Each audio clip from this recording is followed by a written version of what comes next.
Savaşta kılıcını bırakana ölüm. Kılıç bırakanın yoldaşına da ölüm.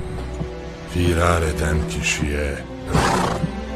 Kaçan kişinin yoldaşına da ölüm.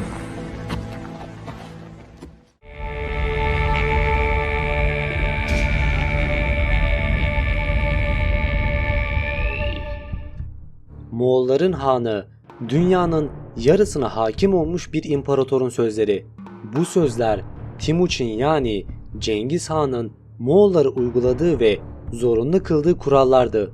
Bu kurallara uymayanların cezası ise ölümdü. Moğol dilinde asker kelimesinin karşılığı yoktur.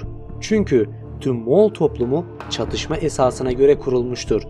Kabilenin her üyesi savaşta bir görev üstlenir ve seferberlik sırasında devasa bir mekanizmanın dişleri gibi uyumlu bir şekilde hareket ederlerdi. Komutanlar tüm askerlerin hazırlığından sorumlu tutulur ve gerekirse gece gündüz askerlerini kontrol eder ve savaşta kullanılacak iğne ve ipliğe kadar tüm malzemelerinin tam olmasını sağlardı.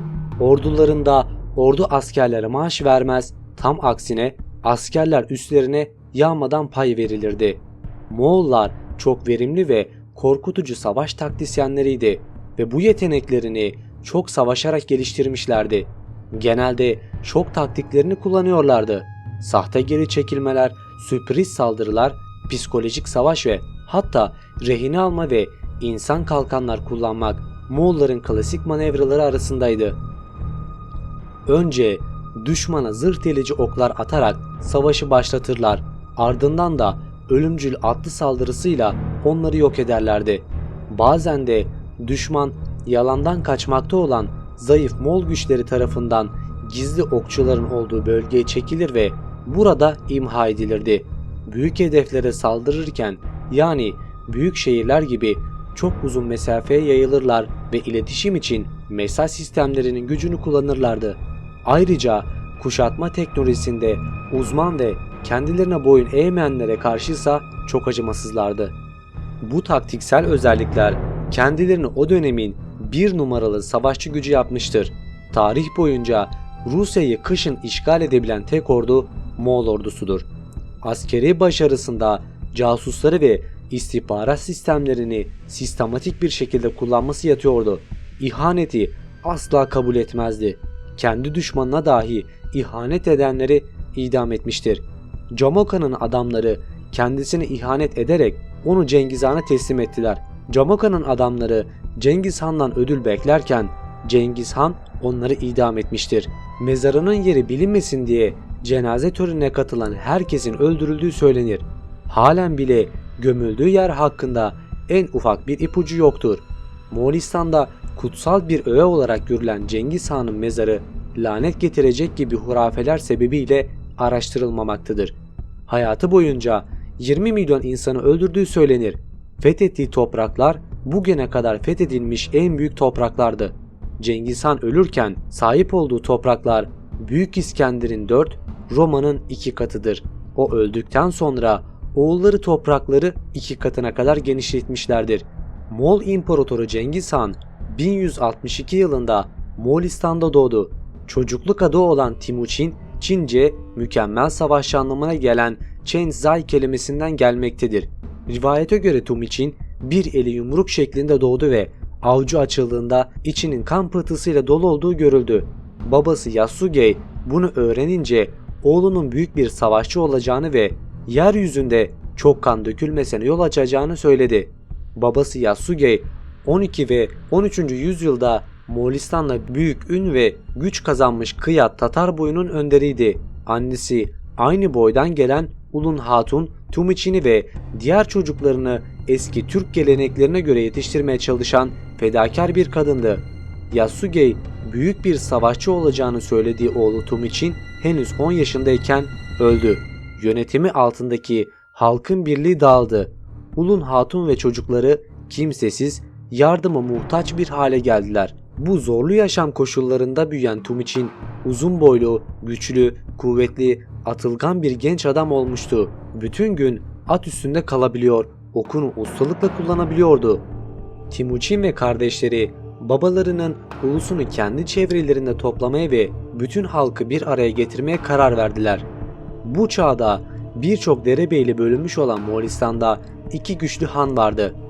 Kereit Hanı Tuğrul ve Nayman Hanı Buyruk. Merkitler denen üçüncü bir soy vardı ki bu soy Yasugei soyunun en eski düşmanıydı.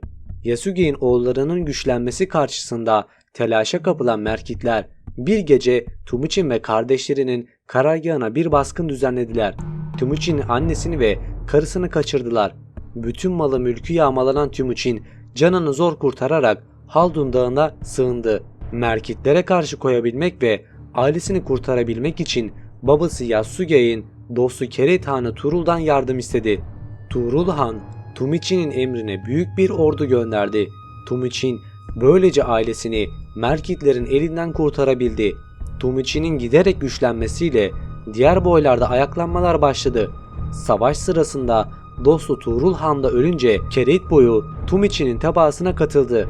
Birçok beyliği kendi himayesi altında toplayan Temujin'in Moğolistan'ın tek hükümdarı olabilmesi için en güçlü düşmanı olan Nayman Hanlığı'nı da ele geçirmesi gerekiyordu. 1204'te başlayan zorlu savaş bir yıl sürdü. Temujin bu savaşı da kazanmış, artık gücünü kabul ettirmişti. 1206 yılında Onon Nehri kıyısında toplanan Büyük Kurultayca Cengiz unvanıyla Hakan ilan edildi. Bu törende geleneklere göre 9 sancak dikildi. Cengiz Han 50 yaşına kadar Moğolistan'ın çeşitli boylarında savaştı ve ara sıra yenilgiye uğrasa da başarısızlıktan hiçbir zaman yılmadı. Ama Cengiz Han'ın asıl büyük başarıları bu yıllardan sonra başladı. Cengiz Han önce Çin devletiyle savaştı. 1211 yılında Pekin'i kuşattı. Uzun süren kanlı çarpışmalardan sonra Çin hükümdarı ile bir anlaşma imzaladı ve bir Çin prensesiyle evlendi. Bu ikinci evliliğiydi. Ancak savaş birkaç ay sonra yine başladı ve 1215'te Pekin'in alınmasına kadar sürdü. Bu tarihte Çin hükümdarı Cengiz Han'ın kesin egemenliğini kabul etti ve haraç vermeye razı oldu. Batıdaki en güçlü İslam devleti Harzemşahlardı. Hükümdarları Sultan Mahmud kısa süre önce Karahitay devletini yenilgiye uğratmıştı ve Çin'e saldırmaya hazırlanmaktaydı. Cengiz'in başarısından sonra telaşa kapıldı ve ona Seyit Bahattin'in razı başkanlığında bir elçi kurulu gönderdi. Cengiz Han da Harzemşahlarla dostluğun ve ticaretin yararlı olacağını düşündüğünden bu harekete karşılık olarak Harzem'e Mahmut Yalavaç başkanlığında bir kurul gönderdi. Böylece Moğollarla Harzemşahlar arasında dostluk başlamış ve bir ticaret anlaşması yapılmış oluyordu.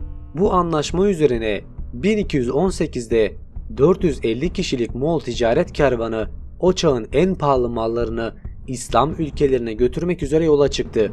Ne var ki Harzem ülkesindeki Otrar şehrinde Kayır Han'ın İnaçık bu kervanı durdurttu. Mallarını yağmalattı ve bütün adamlarını öldürttü. Kurtulabilen tek kişi durumu Cengiz Han'a bildirdi. Bunun üzerine Cengiz Sultan Mahmud'tan Kayır Han'ın kendisine teslimini istedi. Ama Cengiz'in bu isteğini belirtmek için gelen elçileri de öldürüldü.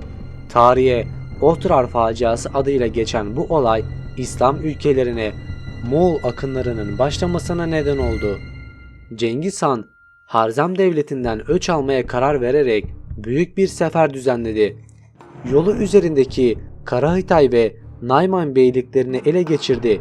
Kervanının yağmalandığı ve adamlarının öldürüldüğü Otrar şehrine geldiğinde 70.000 askerle karşı koyan Otrar valisi Kayır Han'la bir süre çarpıştıktan sonra oğulları Çağatay ile Ögüde'yi orada bırakıp yoluna devam etti. Yolu üzerindeki kendiliğinden teslim olan Zernuk Kalesi'nin bulunduğu şehre Kutluşehir adını verdi.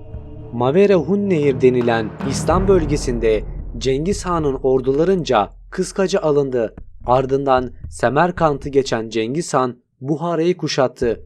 3 gün 3 gece süren saldırılar sonunda Buhara'yı savunan 50.000 kişilik ordu kana bulanan şehri Cengiz Han'a teslim etti. Semerkant'ı kuşattığında yine halkı kılıçtan geçirdi. Horasan'ı da ele geçiren Cengiz Han oğullarına Harzem'in merkezi Ülgen şehrini kuşatma emri verdi. 6 ay süren kuşatma sonunda Ürgenç'te yerle bir edildi.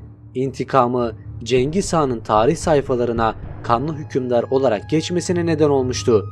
Bütün bu savaşlar doğudaki İslam devletlerinin hemen hepsinin Moğol egemenliğine geçmesini sağladı. Cengiz Han 1225'te Moğolistan'a döndü. Dönüşte imparatorluğunu 4 oğlu arasında paylaştırdı. 1227'de Tangut Seferi'nde hastalanarak öldü. Cenaze töreni eski Türk hakanlarınınki gibi yapıldığından mezarının nerede olduğu bilinmemektedir. Bu büyük savaşçı yalnız askeri başarılarla yetinmemiş, Moğol İmparatorluğu'nun hukuk ve askeri işlerini düzenleyen bir kanun da yapmıştı. Cengiz Yasası diye bilinen bu yasa eski Türklerden Moğollara kadar gelen sözlü geleneğin 33 deftere toplanmasıydı. Cengiz Han'ın askeri becerisi ve uyguladığı stratejileri tarihe büyük bir kumandan olarak geçmesini sağladı. Aynı şekilde kanlı ve acımasız bir kumandan.